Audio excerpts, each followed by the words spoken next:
Hi, everyone. Welcome to another episode of Conversations with Cybersecurity. And this evening, which is actually tomorrow morning on the other side of the world in Australia, which is where my guest is from. So while it is Wednesday evening over here, it is Thursday morning over there. And my very special guest today is a fellow leader and author all the way from Australia. He reached out to me, shared with me his book on leadership, and I shared my book on leadership, and we both read each other's books and listened to each other's books. So our conversation today is probably going to be around some of those themes. And now I would love to invite Brian to introduce yourself and say a few initial words to introduce yourself to the world. Brian. Thank you, Mansur. It's a delight to be here. I'm excited to be part of your program and really admire the work that you're doing with just being an evangelist for cybersecurity and supporting the people. You're fulfilling your mission of helping people succeed. I see that from your book. We'll talk about that a bit later, I'm sure. But yeah, look, as you've detected already from my accent, I'm not from the US, I'm from Australia. I'm actually based in Melbourne in Australia. And as you said, it's Thursday morning, so I'm pleased to report that everything has turned out well. The world is still going. And yeah, look, I'm an executive coach and a speaker and author. My passion is leadership, and I suppose that comes from having worked in the tech sector for 40 plus years. You see all this grey hair here, Well, Mansur? at least you have hair, man. Yes, well, some of that's from working in the tech sector and all of the lessons I've learned along the way. But I was particularly passionate all my career really about leadership. And I always worked with technical people. So one of the biggest telcos in Australia was, I was an executive with them, and I was the CEO of a not-for-profit also in the tech sector.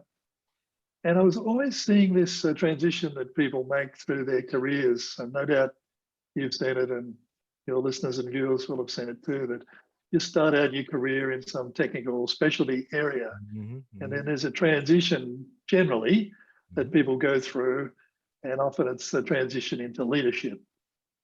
And I often saw that there was a few speed bumps along the way for people in that transition.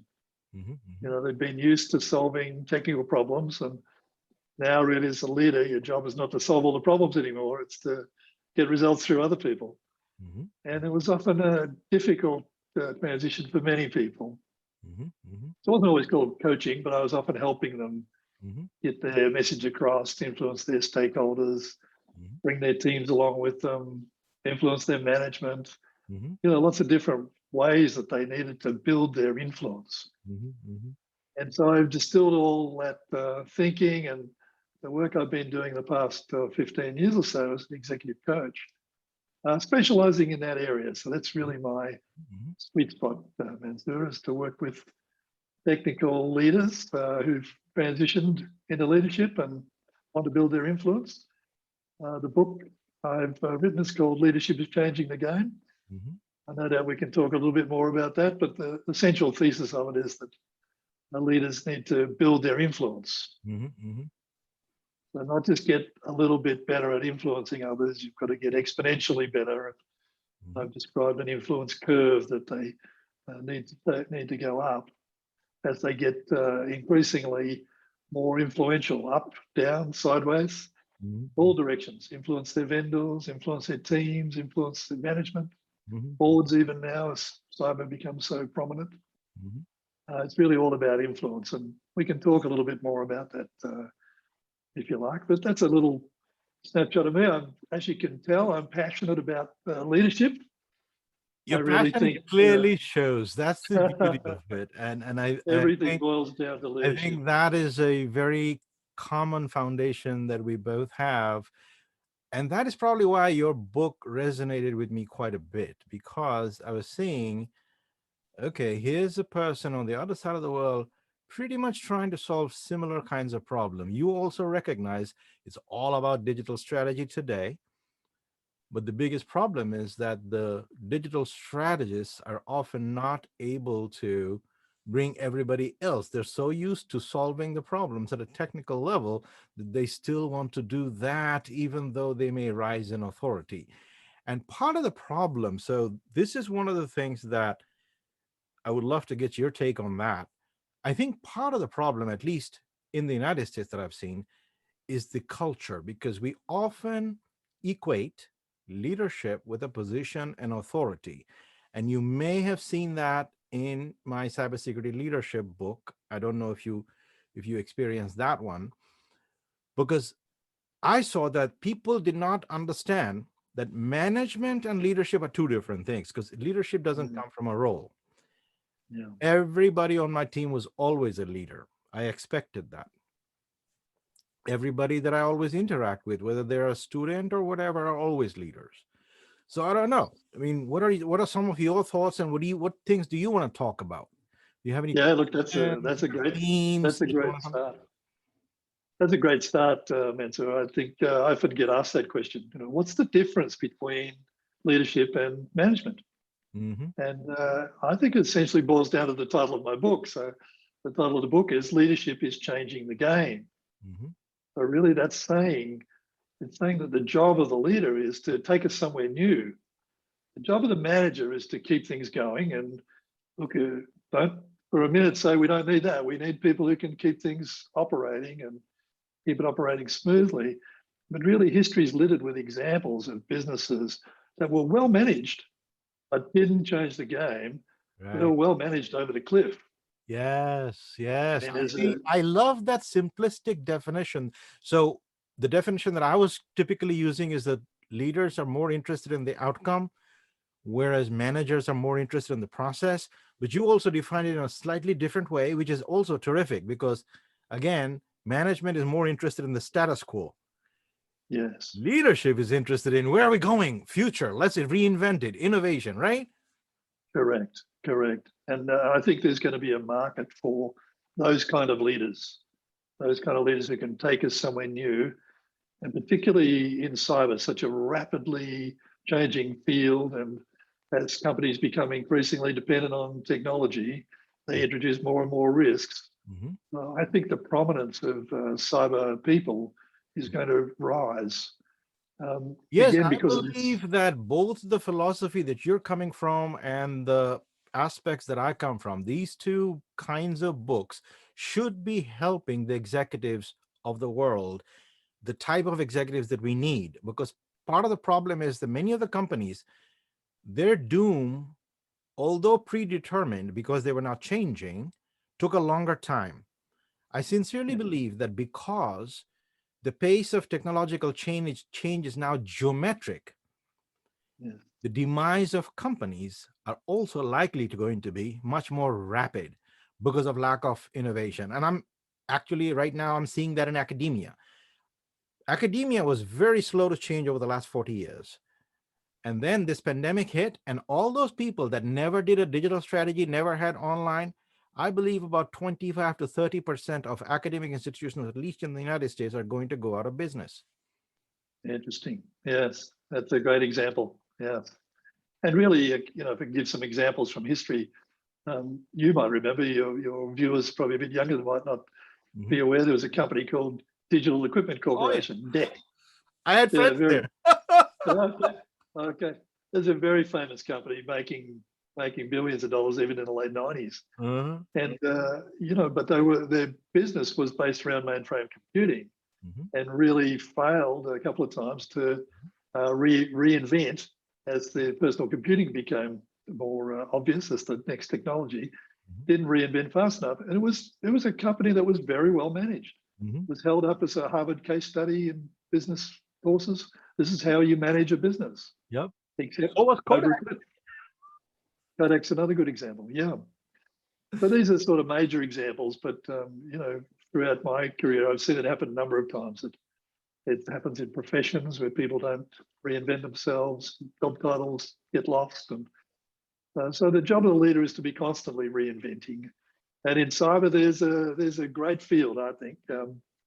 I liken it a bit, Mansur, again, drawing on our comparative ages. You would recall the rise of the chief financial officer. Oh God. That was You the know, deadliest thing that happened to companies. I Yeah, love that. But you know, prior to the mid 70s, you didn't have a CFO. You had a yes, finance manager. correct. But And we should go companies back to that, just because who would ever think that running a company from a finance strategy would be a winning strategy? Because the whole yeah, concept that yeah, chief financial officers rule a company with is reducing costs. And they're literally destroying companies left and right all the time. That's what yeah. they're doing Well, to the universities today. They're laying uh, off faculty, they're laying off program chairs, thinking that these people are expenses. Well, anytime you lay off a prominent faculty or a program chair with a personal brand, you also lose millions of dollars of revenue, even though you might yes, save, who knows, even 200,000 if at a very generous salary level. You might save 200, but you have lost 30-40 million dollars in the I process. know, That's what's I know, happening. I know, I know. But look, the genie's out of the bottle, and I think what I was thinking though is that for cyber, there's a similar rise. I think you know you're seeing the rise of the chief information security officer. Yeah. You know, chief is in the title now, Mhm. and along with that goes a greater expectation that you'll be able to influence at all kinds of levels, at C-suite, at Mhm. board level, team level, Mhm. you know, vendors and partners. That chief really means there's a leadership expectation, Mhm. and it doesn't mean that everyone that is in cyber who you know you don't have the title chief today, but you know if you're interested in that kind of leadership growth, there's a huge market opportunity there. Mhm. I think so to be building your leadership capability now, and the kinds of things you talk about, helping people succeed Mhm. in But bringing out their greatness, I think is let's a talk good about start. let's talk about the process of writing and publishing, because I think many of our listeners would want to know, how do I write my own book? How do I publish? What was your Yeah. process like over there? Yes. Well, it took me over a year to write. I really did it. You know, how do you eat an elephant? One bit at a time. So Mhm. I tended to write pieces of it and then put that out in my blog. And you know, I have a regular blog that I put Mhm. those kind of thoughts out and just see how that landed and Mhm. what people thought about that. So it wasn't like I sat down one day and said I'm going to write a book and then came out several months later with the book. It was really a process of market testing, breaking it down into smaller bits, Mhm. and drawing on the stories from my coaching sessions with people. This I'm anonymized, so I don't mention people's specific names unless they gave me permission to do that. It's often confidential. Mhm. But trying to tell the stories of people's kinds of breakthroughs, the things that they achieved that they didn't think were possible, really. Mhm. And that sort of inspired me to keep going with those stories, Mansur, and Mhm. breaking it down and testing it. It's probably And then the after three you wrote things. it, what kind of impact did you see among your readers? Did you get feedback and stuff like that about that? I did. Look, it's got a marvelous credibility that Mhm. you know, building. Okay, well, you see, you've distilled all of those things that you've learned from working with people and coaching people, and put that into a book. So when we're talking, it's a great thing to say, well, here's some more about what I'm talking about, what I'm on about. Mhm. Have a copy of the book. It's a really fabulous way of people kind of sit up and think, oh, okay, there's a body of work that goes here, not just a couple of ideas I dreamed up on the way to the meeting. No, your book is actually very well organized. That is why I was fascinated by it, because I saw that it was very much mirroring some of my ideas, and but just had a different spin, different kinds of mm, Yeah, case studies and things like that. But the ideas were all similar. In other words, you were still searching for that inner greatness that existed deep down in there. Maybe society have suppressed it somehow, because right. I believe that the leadership disciplines exist in people, but socialization and the career paths, I mean, the educational system is forcing people to be average. I mean, that was the thesis of my book, right? And that's why I Yes. felt like I needed to write it, because they, here they are going through your coaching and they're able to bring it out. Well, why can't they bring it out without the coaching necessarily? So I was Yeah. hoping that I could write a book that would do that. Yes, right. And I noticed that your mission is to help people succeed, It and is. that's your purpose. That is my And purpose in life. that really comes out so clearly in your book. You really your examples about how you've helped students. If you like, get out of their own way, really, isn't it? Like sometimes that's my experience with coaching people that This is another good way to we, put it. Yes, they we are tend so to be much. our own worst enemy. Yes. We tell ourselves some kind of story about we can't do. We all do it. Um, Yeah, you throughout wrote my about the career. imposter syndrome. So that is the thing. Yeah, Why would people want to listen to me? That's the common thing I hear. Why would yeah, what would I say that is new? I yeah, say it's not what you would say that's new. It's how you say it. That's going to be new because you have a unique voice and a unique way that you're going to present this material yes, using your inner greatness and your style, and then to your community, to your sphere of influence. Because that's what I'm doing. Everything that teaching and everything that you're teaching in terms of leadership and bringing this empowerment and empowering others and all that, this literature has existed for years and years. yeah, But it will still take your coaching, your approach, and all that to get that greatness out of people. and yours too. Yes, and I like that our focus is in the tech area. You're working with cyber students that you're helping and teaching, and I think that's just such a great area. Like it's really the cyber people who are going to help us keep the world safe, and I really admire the work that people are doing in this profession.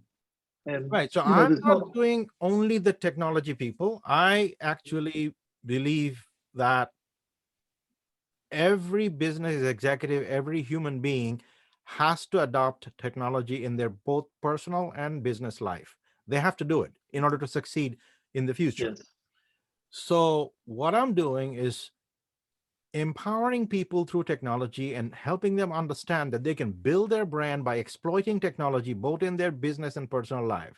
So yes, if you notice it in the book, that's what I talk about. I even talk about the specific technology they could use for good video conferencing, or maybe what microphone they should yes, use, or even what yes, software they should use to edit voice or video and things like that, because I yes. wanted people to adopt the technology also. And I believe that technology today is so ubiquitous in every kind of discipline, every kind of organization, every kind of human being, that if we don't do that, the people that are not going to do that are going to really, really fall behind, and they're going to not earn their full potential. I agree with you. And look, your ideas are applicable to people in all walks of life. As are mine. It's just that that's the group that I've targeted. That Yes. I think is in most that needed support. The technical people with the technology background often don't get much in terms of leadership development. Hmm. Tend to get thrust into jobs and sink or swim really. Hmm. Whereas if you're in sales or marketing and other areas, you tend to get a bit of development and investment in your development. So Hmm. it says to me that people with a technology background have got to do the investment themselves, really. Think of yourself as a business of one, Hmm. um, and adopt some of the ideas in your book and in my book about how do you reinvent yourself as a leader. Hmm. Hmm. And maybe if I can just give an example there, Mansur. So, Please. often the people that I work with have come from a strong technical background. Hmm. They grew up really as problem solvers.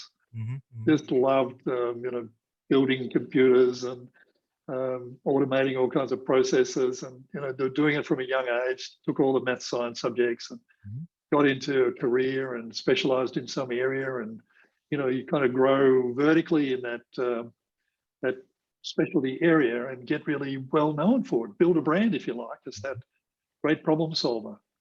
And often what I see is the reward for that is that then they tend to say to people, well, you've been such a good problem solver, we're now going to make you a leader.